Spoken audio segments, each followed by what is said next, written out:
How's it going, everyone? It's your boy Dak908, aka the Dig Dug himself, and today we're back with more Deviant monsters, and today we're looking at the Thunderlord Zinogre. Now, quickly, before those of you guys who don't understand, or if you guys actually still exist, if you don't know what a Deviant monster is, I'll break it up for you real quick. A Deviant monster is just a standard monster move which actually had an encounter with a group of hunters and then survived. A Thunderlord Zinogre, as you see before you here, is just a standard Zinogre whom which actually fought some hunters and then survived the encounter, evolving himself, leveling him up, and gaining new abilities along the way. And this is the beautiful beast you see before you, due to those prior events. Now, before we actually really get into the nitty-gritty of actually fighting this guy, let's talk about what it takes to actually get to acquire him as a monster which you can actually unlock and fight. In order to fight Thunderlord Zinogre, you must first go to the hub city and go to HR6 and complete the quest Topple the Monarch. It is a standard Zinogre whom which actually has another monster creeping in the shadows. It's one of those danger quests, whatever. But once you complete the quest, you can go to your housekeeper or your cat, whomever it actually may be, speak to him or her, and see about going to buy the tickets. You know, the standard way in which you would do so. We've done this before. With the madness out of the way, now we actually get to fight the Thunderlord himself. Now, the first thing you guys might notice right off the bat is that he's green. Now, I'm colorblind. I was told that he's green. I believe that he's green. It's on you guys to make sure that he's green. Let me know if he's actually green or not. Someone told me he was green. Doesn't make sense, but whatever. But Thunderlord is green. Has a very large prominent horn on his head. His right horn, to be exact. It's much larger than his left one. Kind of weird. It's almost... It kind of reminds me of Cetus. You know how Cetus had that one horn that was growing over his eye? Maybe this horn isn't growing over his eye, but it's kind of weirdly big. Anyway, he's green. Has a horn above his eye. Much larger. One horn above his eye. He has an enlarged horn. He is actually a bigger monster than the standard Zinogre. He, if I'm not mistaken, he always looks as if he's ready to go, like he's already charged up 24/7. Apart from the aesthetics, his moves and his attacks and whatnot, they tend to relatively stay the same of that of a standard Zinogre. You know, the one that we all know and love, the guy that we've seen thousand times over. But it has a couple of new abilities that actually deserve a bit of closer inspection.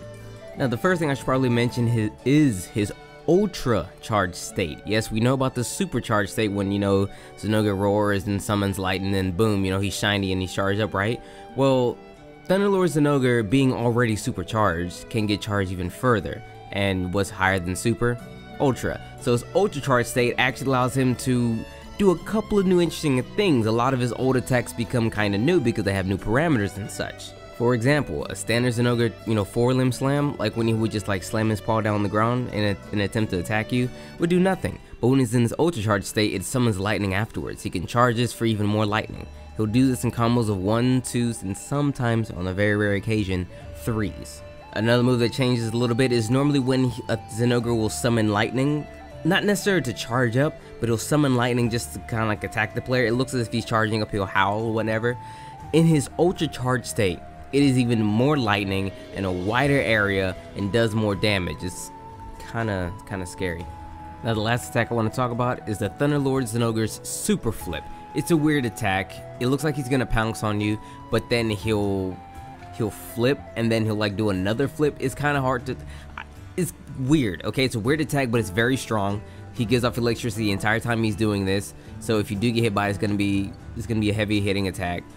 He seems to do it at random, and in certain cases he'll actually do it at the end of combos, so watch out for it. Okay, now making our way over to the weaknesses. The Thunderlord Zinogre and Zinogre share the same weakness, ice and then water. Now, let's break it down a little bit more, because I know everyone knows the ice and water thing. Yes, I'm going to recommend ice. I mean, it's just plain as day, but one thing we should all take a look at very carefully, now that we have the data up here, is that the Thunderlord Zinogre technically has 16 hit zones, okay? 8 standard hit zones for when he's in his normal state, and 8 additional hit zones for when he's in his ultra charged state. Now, it changes differently for the most part when it goes from his fully charged to ultra charged state. It's just the damage multipliers. You're gonna do less damage when he's fully charged than that of when he's standardly charged, I guess you could say. Elemental damage parameters tend to change slightly and whatnot.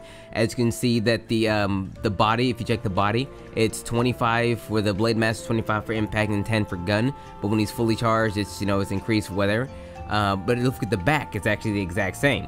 And then if you look at the front legs, it's actually higher when he's not charged and lower when he's fully charged. See, it's all over the place when it comes to these damage multipliers. But with this chart, we can actually get a good look at what we should actually be going for.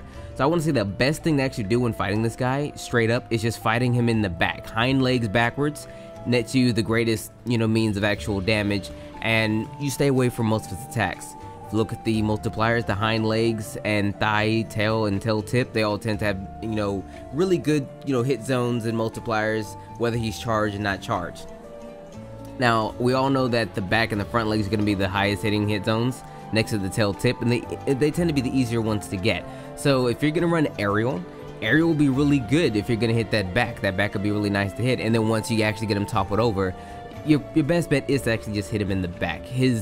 Even though his head is the weakest spot on him, obviously, it just tends to be that way, it's easier to get the bigger damage on the back because the head is kind of hard to actually hit. Granted, if you're a hammer user or somebody who's actually really adept at actually hitting the heads of monsters, should be relatively okay.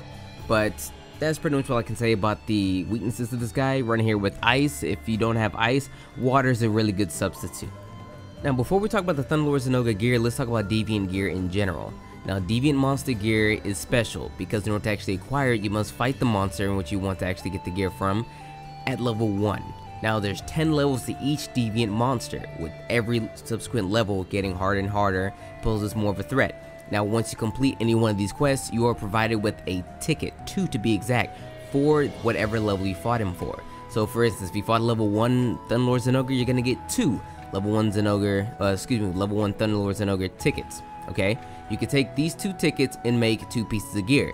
For each gear requires 1 ticket. With 5 pieces of armor, you're gonna have to fight the monster 3 times in succession to get 6 tickets in total, granting 5 for your armor and 1 for a weapon of your choice. Okay, you're going to do this all the way up to level 6. Once you get to level 6, you unlock the special ability for Deviant Gear known as its soul skill. The first 2 skills of the Thunderlord Zinogre are actually free, and they are antivirus and marathon runner. Now, antivirus is a really redundant skill, seeing as how only 2 monsters actually allow you to be frenzied: Shagru Magala and Maggie, the other one, whatever. But marathon runner is actually a really good ability, allows you to sprint for longer distances, and when you unlock Thunderlord soul skill, it gives you latent power +2 and constitution +2. Now, at that skill, with the marathon runner, you have a very, very good stamina set. For people who like dual blades and things like that, this one is probably geared towards you.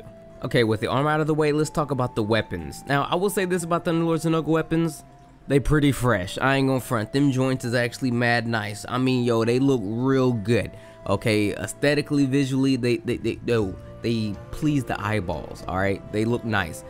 Their usefulness, they up there as well. I mean, they have very high thunder attack. Now, their attack itself isn't really all that high. They all tend to wave around about 190.